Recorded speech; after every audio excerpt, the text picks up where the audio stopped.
Good morning, good evening, good night, everybody. Depending on the time you see this, I am Taylor here with a quick message that Taylor said. Hey, everybody. It has been a while. I pray that all of your 2025 has been marvelous, regardless of the trials and tribulations, if you even had any. I pray you guys are living it the God way. Just on here, just for a quick thought.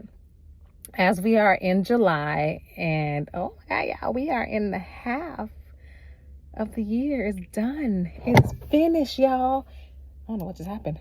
I guess the phone fell.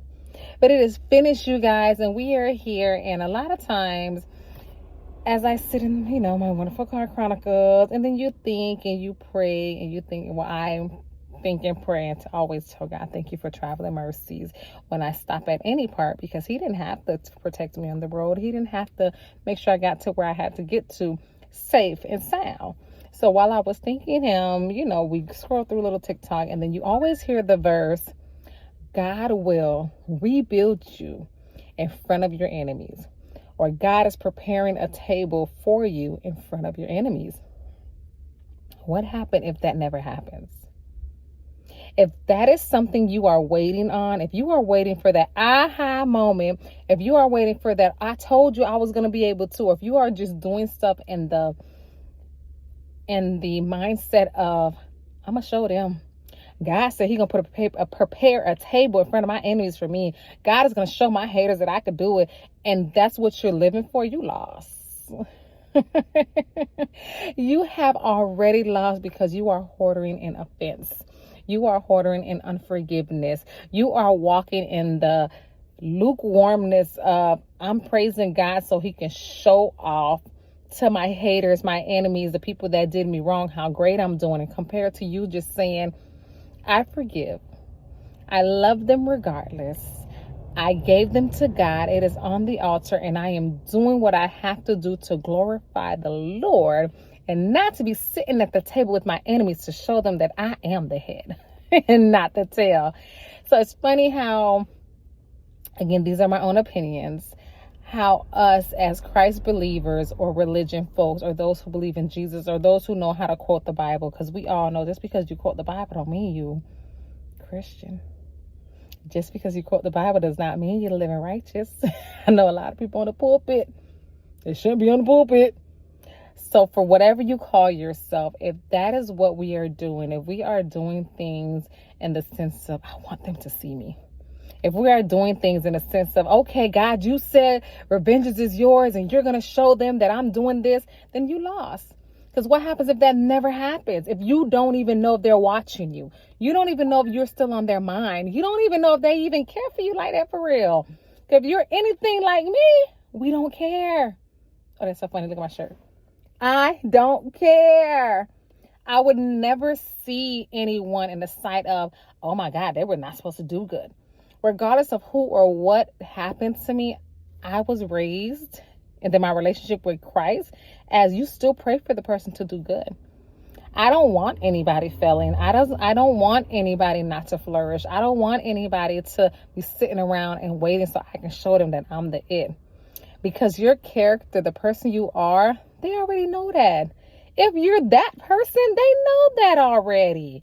There's nothing for you to sit around, and there's no table for you to wait on. There's no chair for you to pull out. There's no waitress for you to make them bring that cake of aha, because you already been that person. A lot of times, if you are living right and you are doing what you're supposed to do, whoever that is not in your life at this current moment, they know who you are. And even if you wasn't living right and you change your life, it's okay. It's okay to not have that table in front of your enemies. It's okay to not do good and have the same people that mess you over see how great you're doing. We got to release people, y'all. We got to release anger. We got to release pain. We got to release trauma. We got to release offense, because those are the very things that's stopping you from even bigger. If you think you are blessed now, let go. Let go. Just let it go and watch how much more God is going to do for you.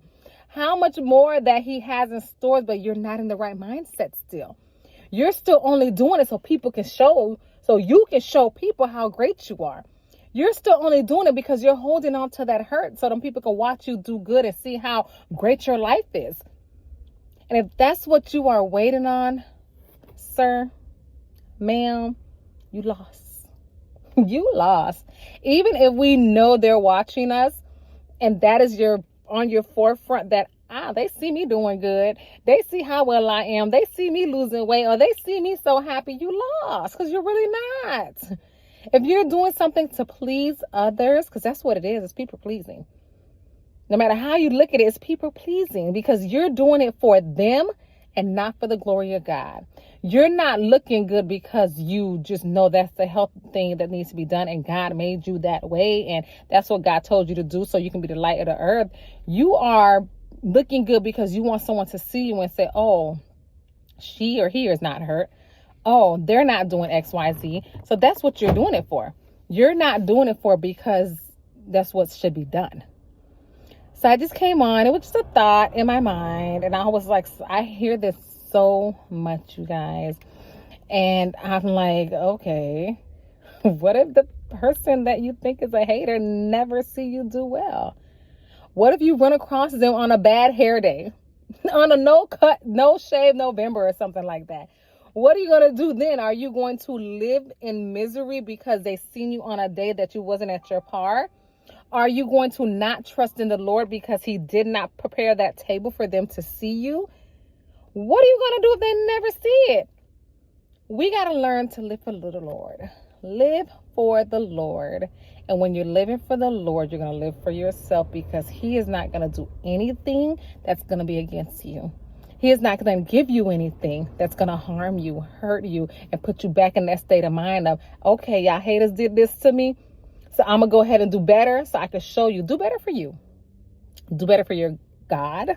Do better for Jesus. But don't do better because you want that table. Don't do better because you know he's going to show you off to the very people that try to destroy you. Then you're doing it for the wrong motive, and you might not never get that chance. So don't only do it for that, and when 2 months, 2 days, 2 years, 3 years, 4 years, 20 years go by and you still have not sitting at that table, you still are not the boss of the person that you thought you're going to be the boss of, however that it plays in your head, then you go back to square one, because now the motive is gone. So we got to learn to do it for the Lord. Do it because he told us to. Do it because we're being obedient. And on top of that, forgive those people. Out of all that I've been through, I say, Lord, forgive me and them, because we didn't know no better. If we were both walking in the spirit, or all of us was walking in the spirit of discernment, half of the things I've been through, I would not have been through. If I was obedient, let me say that, because I felt it. I knew it. God told me. And sometimes I even told them that God told me. They were like, But because of the love for man, the love for human, I was like, God, we're going to turn it around. We're going to turn it around. They're not going to do that. I rebuke it in the name of Jesus. I'm rebuking God. Who I thought I was. So he had to show me, baby, you are not more than me. I am more than you can think of. I am more than what you can ask for. I feel better than the little high that you get from being around whoever. So I don't go around wishing bad. I actually pray. And then the very people that you think of the most, my parents always taught me, if they come across your mind, regardless of how y'all ended off, pray for them. If you're not in a space where you can be like, well, let me call and check up on them, because a lot of times they'll say, call that person, because you never know.